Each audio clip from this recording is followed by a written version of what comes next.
A seguir, Hora da Notícia.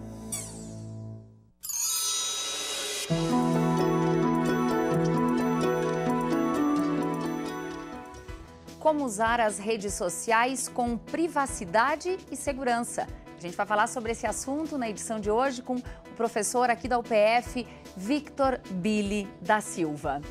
Bom, para você que é estudante, que tal começar o contato com o mercado de trabalho quanto antes? Vamos falar também das oportunidades de estágio. Como deixar a matemática mais atrativa e facilitar o ensino na sala de aula? Educadores estão reunidos na UPF durante a jornada de matemática. E ainda a gente vai mostrar também a preparação da equipe do Esporte Clube Vila Nova Independente de Passo Fundo para representar o Brasil numa competição na Espanha. Hoje é terça, 3 de abril, é hora da notícia.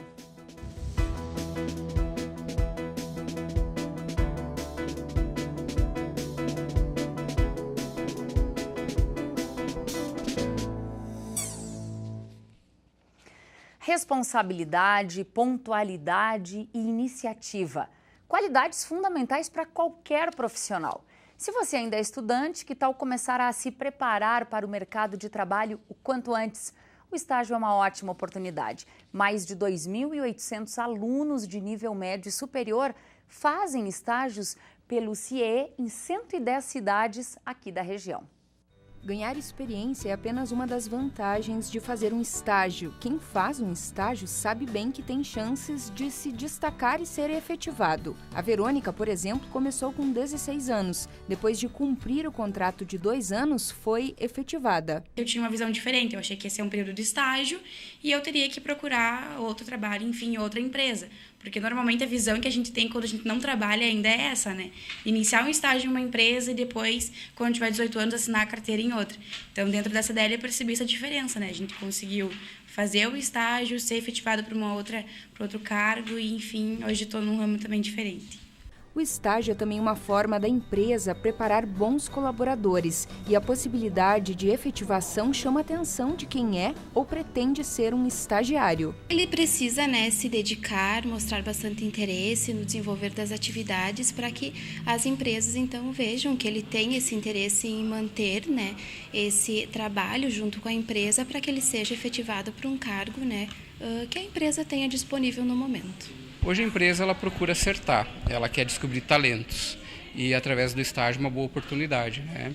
Então o estagiário hoje quando vai até a empresa ele tem que procurar trabalhar em equipe, cumprir horários da empresa, para que ele consiga a efetivação, né? Esse é o objetivo da empresa. O objetivo é que esse estagiário acabe sendo efetivado. Conforme o CIEE, o Centro de Integração Empresa e Escola, 74% dos estagiários de nível médio e superior são efetivados e a procura por uma oportunidade é grande. A Natália já tem uma experiência como jovem aprendiz e agora vem em busca de uma experiência como estagiária. Eu acho que a gente tem que começar desde cedo, procurar se capacitar e entrar no mercado de trabalho, porque é importante para todo mundo. Quem tem entre 14 e 24 anos incompletos pode entrar em uma empresa como aprendiz. O jovem que ingressar nessa modalidade deve passar por uma qualificação teórica em algum programa de aprendizagem. Já o estagiário não precisa passar por essa qualificação. A Maria Eduarda está cursando o primeiro ano do ensino médio. Em menos de um mês de estágio, já sente a diferença de ter um contato com o mercado de trabalho. Eu já aprendi a me comunicar melhor. Já aprendi bastante sobre sistemas, sobre o financeiro. Tá bem difícil ultimamente nas empresas a gente conseguir um primeiro emprego sem estágio.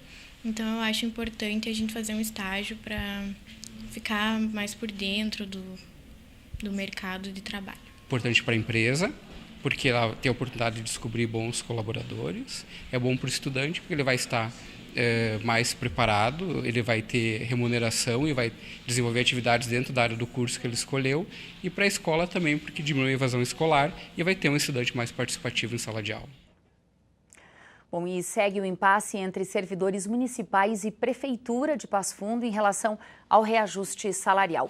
O município não apresentou nova proposta e uma parcela dos servidores, especialmente professores da rede municipal, segue paralisada. parcial ou totalmente. A última proposta de reajuste foi apresentada na semana passada de 2,33%. A categoria quer 6,81%. Também desde a semana passada, a Prefeitura corta o ponto dos servidores em greve. Bom, as redes sociais fazem parte da vida de muitos usuários da internet. Compartilhar fotos, informações, histórias com a família e amigos é algo tão normal que muitas vezes a gente esquece dos perigos que podem existir nesses espaços virtuais.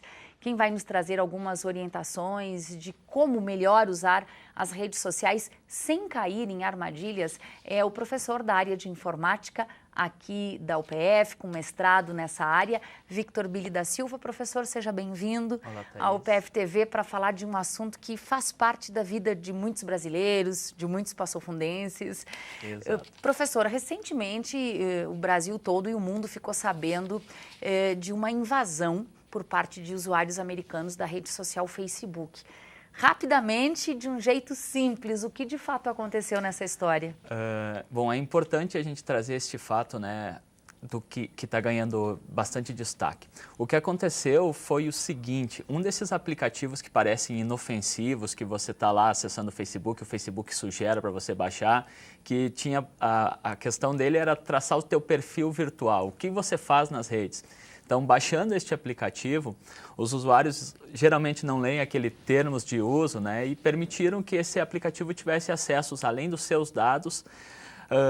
Os desenvolvedores desse aplicativo encontraram uma brecha de segurança no Facebook e conseguiram ter acesso dos dados de muita gente, além dos que baixaram esse aplicativo, dos contatos desse pessoal.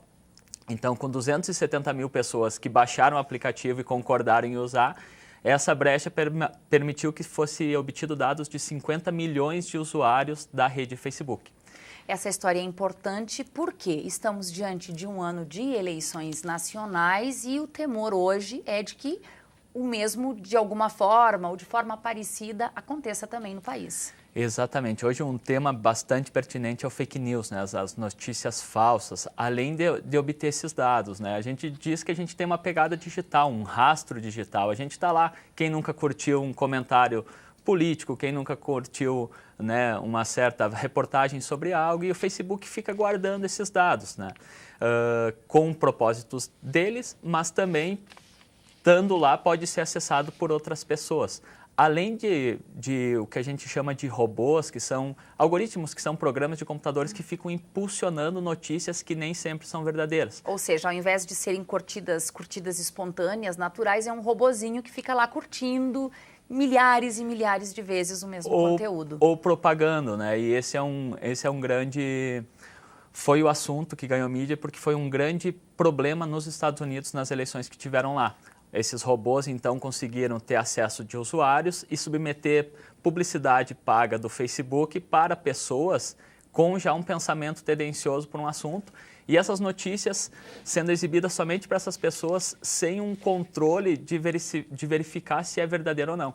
Então, foi uma enxurrada de fake news direcionada para pessoas que eles já sabiam tendências políticas, né? Isso foi um grande problema. Bom, já que você falou em fake news, professora, a gente sabe que por trás de uma notícia falsa, de uma notícia fake, há sempre um interesse político, há um interesse de alguém em propagar essa informação. A recomendação é essa que todo mundo já está falando: conferir a fonte, checar em diversos locais mais de uma vez. Perfeito. E dá uma olhada também nos perfis que estão compartilhando, né? Geralmente esses robôs, a Fundação Getúlio Vargas fez aí uma pesquisa, eles mapearam o perfil principal desses robôs, são fotos, geralmente 2, 3 perfis com a mesma foto, com nomes similares, alguns nomes assim que não... Você olha e vê que não é uma... São pessoas que não existem. Que não existem, exato. Professora, redes sociais é lugar de criança? Não somente, né? Hoje a gente está imerso, quem está usando a tecnologia está no meio da rede social. E não só a rede social, quem está usando um celular está ali com um sistema operacional Android que também está capturando seus dados. Então, esse é uma pauta que a gente tem trazido para a discussão, essa da privacidade. Os pais precisam ficar muito atentos ao comportamento de crianças que hoje já têm seu perfil no Facebook, no Instagram.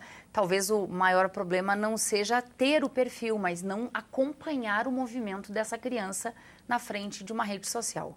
Mas é muito complicado, né? Porque como você vai estar 100%, né? Hoje acompanhando essas mídias te dão uma totalidade de todo o tempo, né? E o pai talvez não vai conseguir estar todo o tempo. Então tem algumas medidas que são interessantes sim, pelo menos dar uma olhada junto quais os canais de link que estão acessando, que recomendações está vindo no Facebook. Isso são alguns indicativos, né, que pode ser tomado um cuidado. Muitas pessoas têm o hábito de fazer check-ins. Está em determinado local, publica lá que está dentro daquele espaço. Isso é um problema?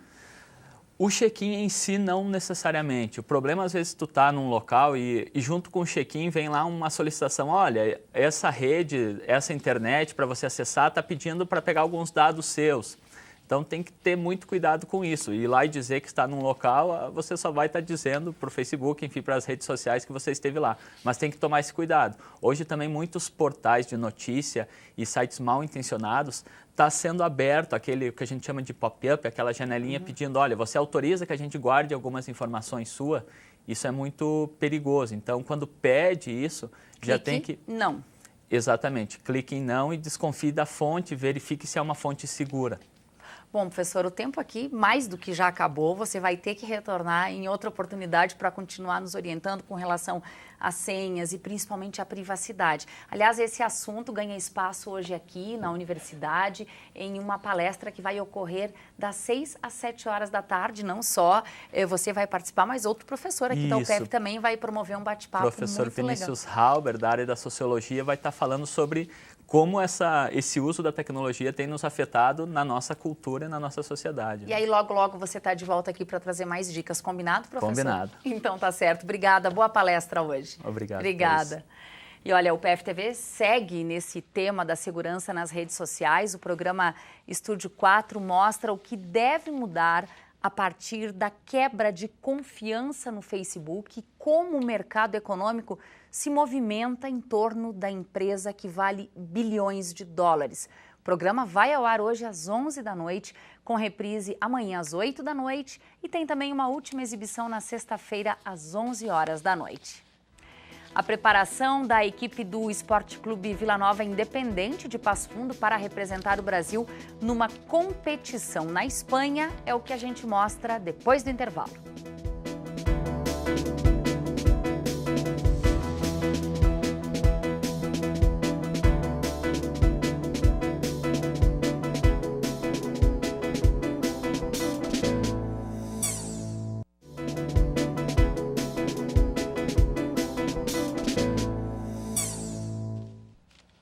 A temperatura não deve subir muito e chuva também não deve aparecer nos próximos dias aqui na região. Confira mais na previsão do tempo para amanhã e para quinta-feira.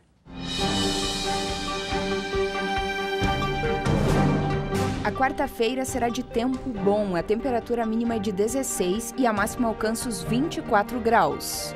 A quinta-feira será de sol com poucas nuvens. A temperatura mínima é de 15 e a máxima alcança os 25 graus.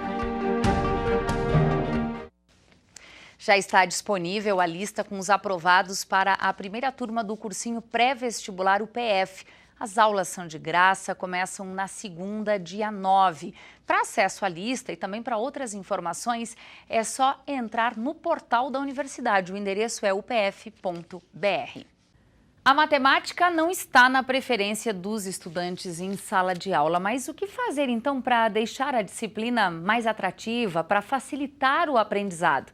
Já está na 20ª edição a nível regional e na 7ª em âmbito nacional as jornadas de educação matemática. Até amanhã, professores de toda a região participam das discussões. Quando o assunto é matemática, ainda tem muita polêmica por aí. Mesmo que o Brasil esteja entre os melhores países que pesquisam matemática no mundo, na sala de aula a realidade é bem diferente. No ano passado, o movimento Todos pela Educação mostrou que só 7% dos alunos que deixam a escola alcançam o nível considerado satisfatório na matéria. Nas escolas públicas, o índice é ainda menor. Pouco mais de 3% dos estudantes têm um aprendizado adequado. Em outras palavras, mais de 96% não aprendem tudo o que deveriam aprender na escola. E é justamente para isso que nasceram as jornadas regional e nacional de educação matemática. Essa jornada tem que se configurado como um momento muito importante para os interessados em matemática, para a gente discutir sobre o ensino de matemática, novas modalidades ou novas propostas que possam ser implementadas para que o ensino tenha melhor êxito do que o que a gente vem encontrando ultimamente nas escolas. São uma série de fatores que têm que ser vistos, desde a formação do nosso professor que está em sala de aula, de toda uma pedagogia que ainda não está de acordo com essa clientela que está na sala de aula e que não se contenta mais com aulas tão convencionais como o que a gente normalmente dá para os nossos alunos, além da particularidade da matemática, que é uma disciplina extremamente abstrata. Então, não existe como se tornar matemática mais simples. Ela é o que é. O que a gente pode fazer é usar estratégias metodológicas, pedagógicas, para facilitar o entendimento dos conceitos matemáticos. A alternativa é essencial para quem está no dia a dia dentro de uma sala de aula. A Cíndia é professora da rede pública estadual lá de Sananduva e veio para o evento para se atualizar. É sempre um desafio, né, para qualquer disciplina, né, e na matemática muito mais, porque, né, agora estamos desmistificando aquela imagem que a matemática não é tão acessível, né. A abertura oficial das jornadas ficou por conta do coral da universidade.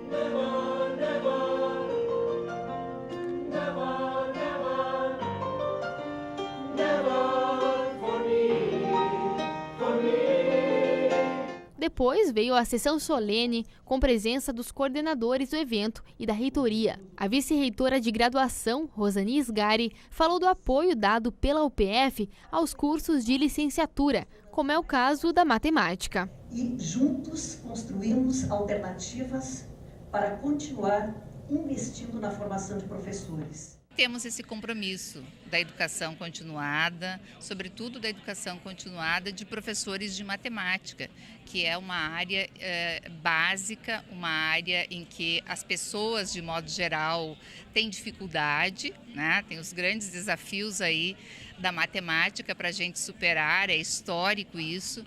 Então é muito importante que nós possamos reunir tanto os professores, pesquisadores das universidades, quanto os professores de educação básica para trocar experiências, né, para pensar novas metodologias. Por fim, o professor Jaime Paviani, da Universidade de Caxias do Sul, falou sobre o tema que é central nessa edição das jornadas, a interdisciplinaridade no ensino, na pesquisa e na gestão. A interdisciplinaridade hoje está nos laboratórios, está nos consultórios, está em todas as áreas do conhecimento. Algumas profissões, por natureza, elas têm que se renovar.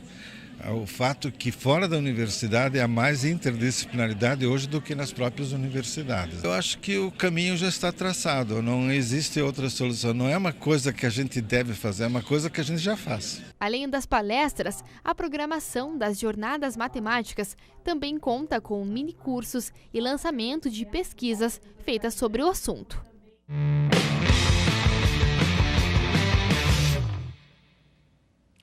O ciclista da UPF, Ricardo Machado, viaja hoje para Pereira, na Colômbia, onde vai participar do Campeonato Pan-Americano de Mountain Bike Cross Country Olímpico. A competição acontece de 4 a 8 de abril em um circuito de trilhas de 4 quilômetros de extensão. A prova de Ricardo acontece na sexta, dia 6, às 10 horas da manhã.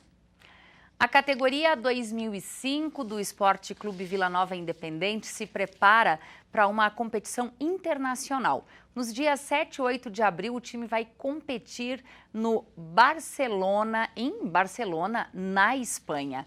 Bom, e esta semana está sendo de preparação no campo de futebol aqui da UPF. A universidade apoia o clube através do projeto Atleta do Futuro.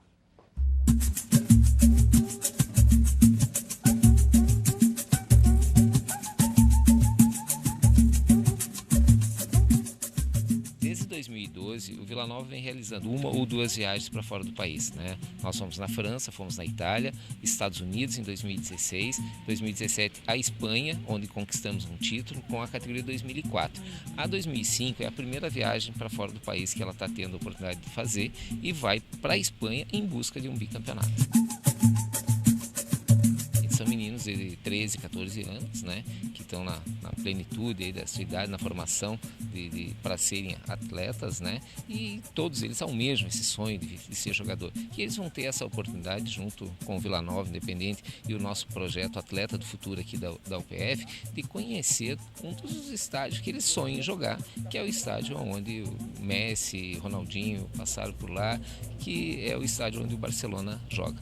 Isso faz parte do roteiro do turismo também, que vai envolver durante a competição, porque a competição ela é no sábado e domingo. Então eles vão ter dias livres ao longo da semana para efetuar passeios pela região. A importância do convênio PF é que nós temos aqui uma bela estrutura de treinamento, campos, que é o que nos falta hoje dentro da nossa cidade. Antigamente tinha muitos campinhos aí pela cidade, e hoje isso já não existe mais, e essa bela estrutura que a universidade nos oferece para realizar os nossos treinamentos, as atividades, nos faz com que a gente tenha uma melhor qualidade. E isso acontece com melhor resposta dos nossos meninos. E, consequentemente, estamos cada vez formando mais atletas para encaminhar para grandes clubes aí do nosso país. Já faz mais de um ano que a gente está esperando esse torneio e a gente vem treinando 3 vezes por semana e se dedicando bastante. Venho me cuidando bastante e treinando bem forte. É uma oportunidade única, né? É difícil ter um torneio, poder sair fora do país para poder jogar, né? Experiência única, não é toda vez que nós vamos viajar para o exterior e jogar fora do país. Os dias de disputa serão nos dias 7 e 8, agora de abril, sábado e domingo, na cidade de Barcelona, onde a nossa garotada vai estar lá participando do Barcelona Cup. São confrontos contra equipes de outros países que a gente vai estar buscando uma vaga para chegar à semifinal e, quem sabe, à final da competição. É o que buscamos, né? Sair daqui em busca de mais um título internacional para nós trazermos para a nossa cidade.